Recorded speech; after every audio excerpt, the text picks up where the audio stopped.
Okay. Are we dicking around already, or what? We are ready. Are we dicking around? 5. Wait, are we ready? 4, 3, 2. Oh my god, I'm so nervous right now. Oh my god, what's happening?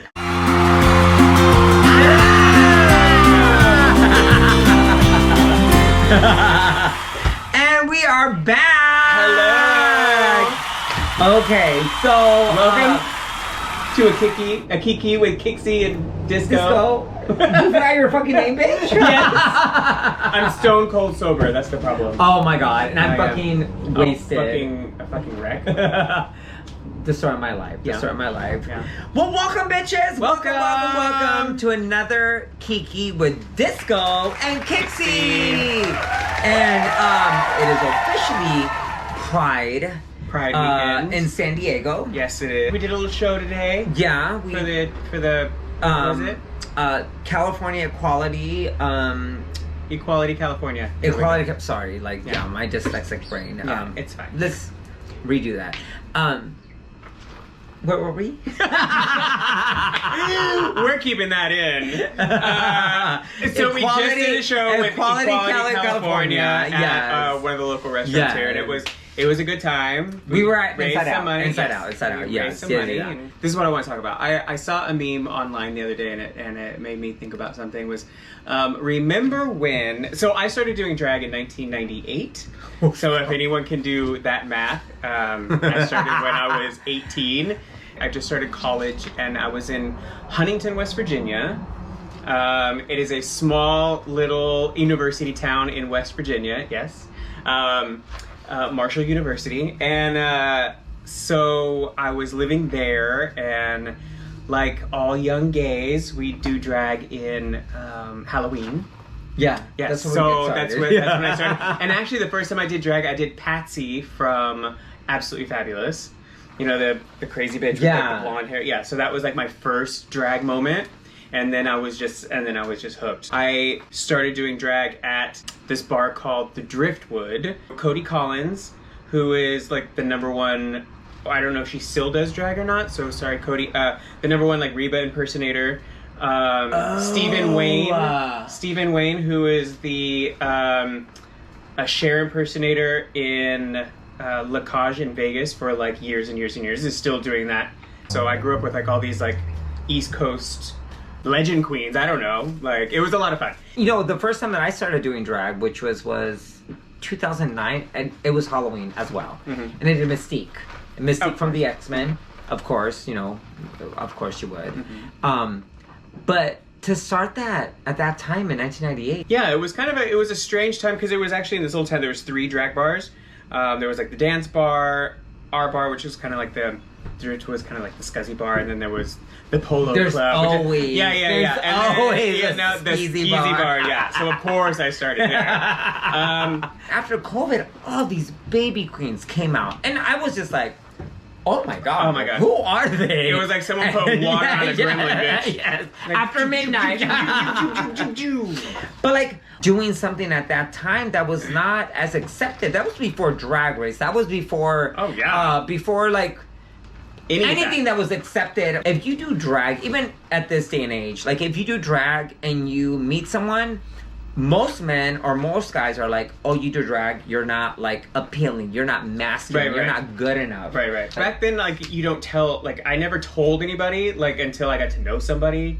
Like, for how long? Hooking up, I never told anybody, of course, because it would be that, but it was times 10, because it was also in West Virginia, and it was in 98. Thank God it was a college town, so it was people from all over the country, you know, so it was a little bit better.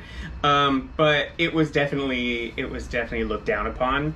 And then if you wanted to like date somebody, then you would have to like wait like a couple dates in to make sure you like trusted this person, and like to like, you know, say the truth. To, like, and be like, oh hey, by the way, I'm a drag queen.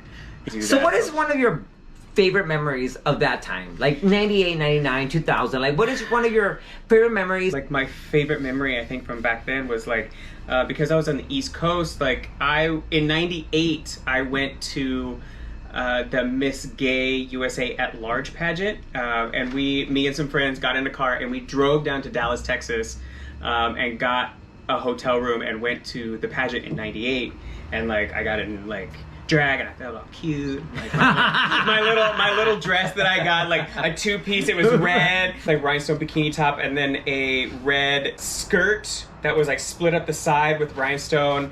Like trim. It was like a prom. It was literally like a prom dress.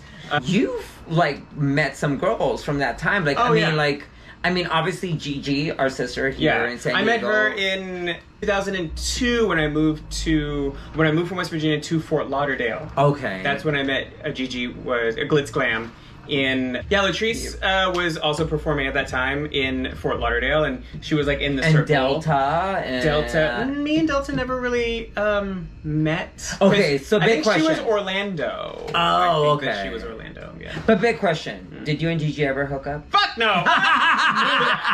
No. Plus, we were so strung out on so many drugs that we couldn't even like try. If you guys ever hear the tornado fucking story, oh my god. We will leave that for another episode. We'll have Gigi on. We'll have Glitz Glam on, and she can tell you all of her stories, and we'll reminisce about our meth-filled tornado stories. Craziness. Yeah. Craziness. We're clean now, but you know, the early 2000s were a moment. Yeah, it was a moment. It's a moment. Yeah. Okay. It's been, what, like 26, 27 years. Yeah. I've never really kept count until me and Luis started getting together, and he's been so supportive and like pushing me, you know, for the past 5 years. He keeps count, and he celebrates my drag birthday. So it means a lot to have drag husbands and drag supporters, and especially the ones that love us for being out of drag. Because my husband, you know, he's the one that named me, he's the one that has been with me, and he's the one that actually rhinestone this your husband's your drag mom. Yeah. That's disturbing. It's a drag father. Yeah. It's like a little twisted. It's a little twisted. But yeah, like I love hearing about the history about like drag and where people came from, and the ones that have paved the way, especially during this time, because I know we're like in a situation where like things are just getting a little crazy. I love that back in 1998 you were fucking doing the damn thing, bitch. Yeah, I'm so grateful to like have grown up, you know, in that time where I could be like, oh yeah, in the 90s. You know, I'm so grateful that I am my age and I was born when I was, and I could experience that time, because if I was 20-something year old right now, I would probably commit suicide. Oh man. You know, okay, so speaking of that, so me and my husband... You just keep going deeper and deeper. All right. We're going to go deeper and deeper. Okay. So we were having a conversation about how our nephews and nieces that were born at that time, which are now like in their early 20s, mid 20s, and how their experience is so different than ours. I'm in a space where I'm like, no, I just lost a fucking nail. Bitch, like, I just fucking like triggered. But I'm in a place where I'm like, no, they have to work just as hard as we did. But my husband is like, no, you have to like step back. They don't have the same abilities and capabilities and experiences, and they also don't have the same opportunities that we had in the late 90s, early 2000s. I do get that, but at the same time, like, when you're young, it's our time to shine. To me, I'm just like, you gotta do your part. You gotta, like, fucking, like, get it down to it. Like, bitch, like, this is not gonna get, like... Well, and I also know people that are in their... besides my niece and my nephew, I know people that are in, like, their early 20s, like, 18, 19, 20, 21, 22, like, that era. Yeah. That I am shocked... that they are able to fucking tie their shoes. Right! I am shocked that they don't step out the door and get hit by a car. Right! I am shocked that they aren't, like, that they can feed themselves. They're just, some of them are just so stupid. Bad and argument. It's not their fault. No, it's not. It's not their fault. No, it's not. And that's what kind of drives me insane, because these are parents that are our age. Yes. Or a little bit older. And we know better. Yeah. We grew up, like, mowing the lawn every morning at 6 a.m. and doing all these kinds of things. That fucking part. So how did that switch turn off for people that are our age? When they get a kid, that switch turns off, that like, oh, everything that my parents taught me that made me who I am is out the fucking door. And they raise their children and like don't allow them to even think for themselves. Yes. I understand that it's a different time and it's really hard. Of course. And my husband's biggest fucking argument was like, well, you know, like, you had to get a driver's license, but like in 2 years, there's driverless cars. Which is, yet they will. But in 6 months, there won't be driverless cars. Like, we need them to drive now. And, I know it's a different time, and I know it's a different situation, but like... But we also need people to be able to drive for situational awareness training. Yes. Like, people walk down the street, people could be shot in the face, and they wouldn't even know it. And did you see the report a few weeks ago where the Tesla that got pulled over without a fucking driver? Yes. That fucking situation, bitch. Let's talk about something that I want to talk about. Yeah. You've been a vegetarian for how long? Since 1998. Shit. Bitch! Yeah. Hold on. Let me get my fucking nail. Hold on. Let me get my nail. But I do have to say, okay, well... Have you ever said... Wow. Hold on. Wait, no. Wait. All of a sudden, I'm eating meat. Hold on. No, like meat fish. Bouillon, no anything with like a meat product in it. Dairy, yes. Cheese, yes. All those kind of things. Girl, it's a nail. Sorry, girl. Okay, so, however, after I turned 43, 44, 4,400, your body goes through a metamorphosis. Change. Yes, your body, once you start like... It becomes a butterfly. Late 30s and the 40 hits, everything kind of changes. And so I felt, I mean, obviously, look at it. Wait, at what? Okay, so, true tea. I've been having wet dreams. Wait, can we? Wait. Okay, we're gonna go back to this.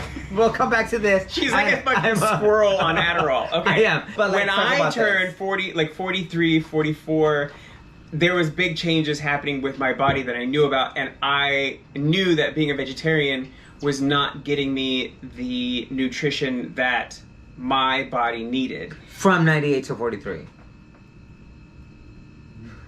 What? No. From 1998 to the age of 43. Yes. So I was strictly vegetarian, hardcore vegetarian until that time. Girl. And then I started eating very limited amount of fish. So I'll only eat tuna, fresh salmon, and not from the can, not from the sea of the world or whatever. It has to be freshly, like fresh, not farm raised, anything like that. My body needed those things, and I don't eat them often. I just eat them when I feel like I need a little bit extra protein. So what made you a vegetarian? The treatment of animals. Okay. Yeah. Like I was never raised. You were like Sarah McLachlan. No, we didn't. We never ate dog. You know. My family, like growing up, we did eat a fair amount of meat, but it wasn't like my mom would make a pot roast like every month, and then like we would have hot dogs, stuff like that. But hamburgers on cookouts, but it was never like a big thing. Okay. So switching to a vegetarian was very easy for me. Yeah, it wasn't. You know, but my history wasn't ingrained. But you love fish. Do you eat fish? Like fish. Do you like sushi? I love sushi. Oh my god, me too. I'm sorry. So me and my hubby have gone vegetarian since 2018. Mm-hmm. I mean, I go off the rail once in a while. Mm-hmm. And every time we tell people, like, hey, we're vegetarian, they're like, oh my god, you're gonna try to convert us. Right. No, I don't care what you eat. I don't fucking care what you eat, bitch. Yeah. Go away. We don't fucking care. But yeah, like, being a vegetarian, I mean, like, it's so easy in California, though. It really is. And so there's really no excuse when people actually are vegetarian and then they kind of come off the rails and start eating meat again. But sometimes it happens. She's got something to say. Actually, it's at the point now where if I even get like chicken stock, because one time Luis's mom put chicken stock in rice before when we first started dating, and I ate it and it messed me up for like 2 days. And don't come for me because there's supplements that I can take and like I can do all these things. I get it. I know. I don't eat 100% right. Plus, being vegetarian is super fucking expensive. So get off my back. And I don't understand why. Like, it's cheaper to like have like... It's money.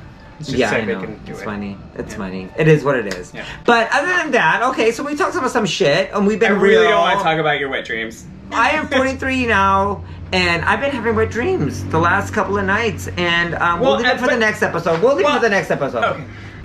With that being said, we're gonna leave this episode for the next one. I think we got off the rails there for a little while, but But it is what it is. Thank you guys so much for tuning in. Thank you. If you guys want to leave comments, subscribe to If you guys want to see guests, let us know. Guests. Yeah, we just want to have fun with you guys. Tell us what you guys want to see here, because we want to talk shit about a lot of people, because we hate a lot of people. Yep. We just keep it cute on mute because, we're classy kind of girls. Right. And Disco's birthday is around the corner. So if you guys want to give her a little coinsy for her birthday, it is Disco Dolly. Disco Dolly with an IE. With an IE on Venmo. And we love you guys. Thank you guys so much. Love you. Thank you. Tune in. Keep viewing us. And we love you. Kiss us, bitches. Bye.